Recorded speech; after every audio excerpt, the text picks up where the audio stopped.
अस्सलामुअलैकुम। Applied physics और ये चैप्टर नंबर 15 का न्यूमेरिकल प्रॉब्लम नंबर 1 है और इसके स्टेटमेंट है an object undergoing simple harmonic motion takes 0.25 seconds to travel from one point of zero velocity to the next such point. The distance between those points is 36 centimeter. Calculate period, frequency, amplitude of the motion. सबसे पहले इस question को समझने की कोशिश करें। तो वो ये है कि लेट से मैं एक लेता हूँ जो समझना आसान है। मैं एक पेंडुलम ले लेता हूँ और इस पेंडुलम को लेके यहाँ पर जो स्टेटमेंट है, स्टेटमेंट के मुताबिक कि from one point of zero velocity, ये आपको पता है कि जब कोई भी सिंपल हार्मोनिक मोशन हो, चाहे मास स्प्रिंग सिस्टम हो, पेंडुलम हो या कोई भी आप सिंपल हार्मोनिक मोशन कोई भी सिस्टम आप ले लें, तो उसकी एक्सट्रीम पोजीशंस के ऊपर वेलोसिटी ज़ीरो होती है और मीन पोजीशन के ऊपर वेलोसिटी मैक्सिमम होती है। तो लेट से हम एक साइड से स्टार्ट लेते हैं।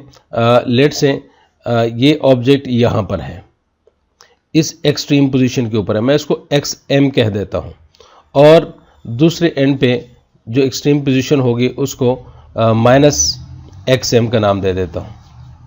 अगर ऑब्जेक्ट लेट से हम स्टार्ट लेते हैं पॉजिटिव XM से, अगर इस पॉइंट से हम स्टार्ट ले लें तो यहाँ से जब इस ऑब्जेक्ट को रिलीज करेंगे और दूसरे एंड पे पहुँच जाए, यहाँ पर अगर मैं पॉइंट्स के नाम दे दूँ A और B, तो पॉइंट A और ये है पॉइंट B। अगर पॉइंट A पे ऑब्जेक्ट है, इसको यहीं से मैं रिलीज कर दूं और पॉइंट B पे पहुंच जाए और पॉइंट B से दोबारा से वापस आके A पे पहुंच जाए, तो ये एक साइकिल कंप्लीट होगा। तो अब A से B और B से दोबारा A पे जब आ जाए तो उसके लिए जितना टाइम चाहिए होगा उसको हम टाइम पीरियड कहेंगे, क्योंकि एक साइकिल कंप्लीट हो गया है। अब क्वेश्चन के अंदर क्या है कि 0.25 सेकेंड्स का टाइम लगता है, 0.25 सेकेंड्स ये टाइम लगता है in going that object from point A towards point B, क्योंकि from one point of zero velocity to next such point, तो नेक्स्ट सच पॉइंट क्या होगा, वो भी एक्सट्रीम पोजीशन होगी।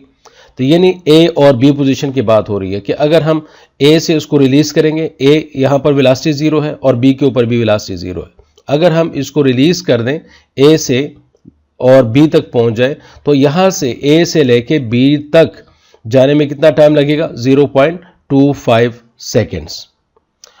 लेकिन हमने फाइंड क्या करना है, हमने टाइम पीरियड फाइंड करना है। तो जब मैं टाइम पीरियड फाइंड करूँगा तो यहाँ पर फाइंड हमने क्या करना है, पीरियड फाइंड करना है, मीन्स टाइम पीरियड हमने फाइंड करना है, जिसको हम T से डिनोट करते हैं। तो यहाँ पर मैं ये लिखूंगा T is equal to 2 multiplied by T कहूँगा। अब 2 मल्टीप्लाइड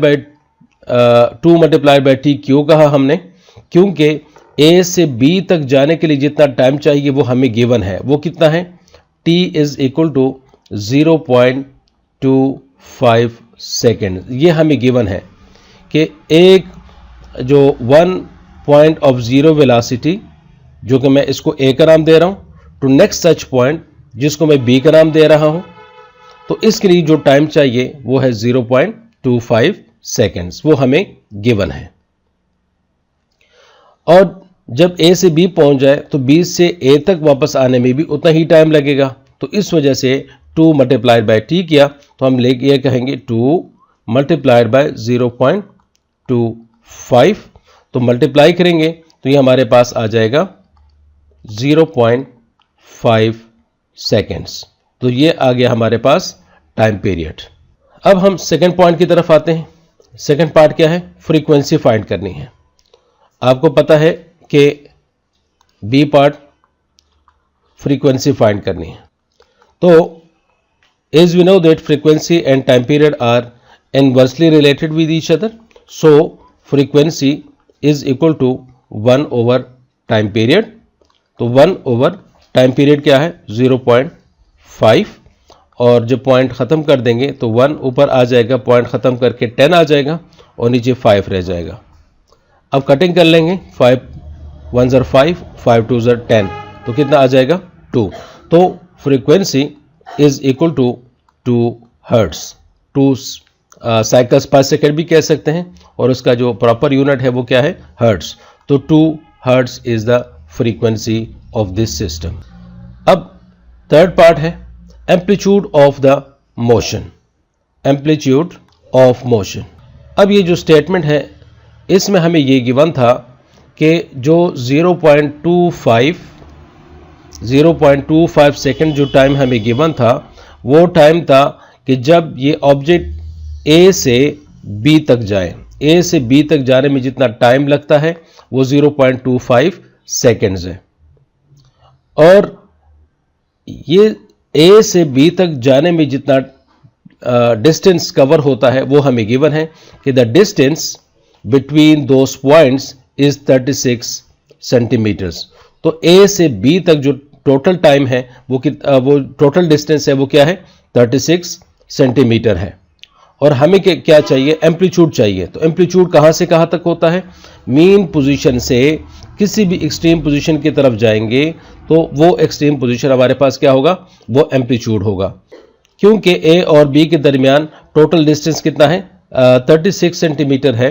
तो 36 सेंटीमीटर यानी ए से बी जो डिस्टेंस है ये है 36 सेंटीमीटर। तो ये टोटल डिस्टेंस है between point A and point B. लेकिन एम्पलीट्यूड हम किसको कहते हैं, एम्पलीट्यूड की डिफिनेशन ये है कि the distance maximum distance from the mean position.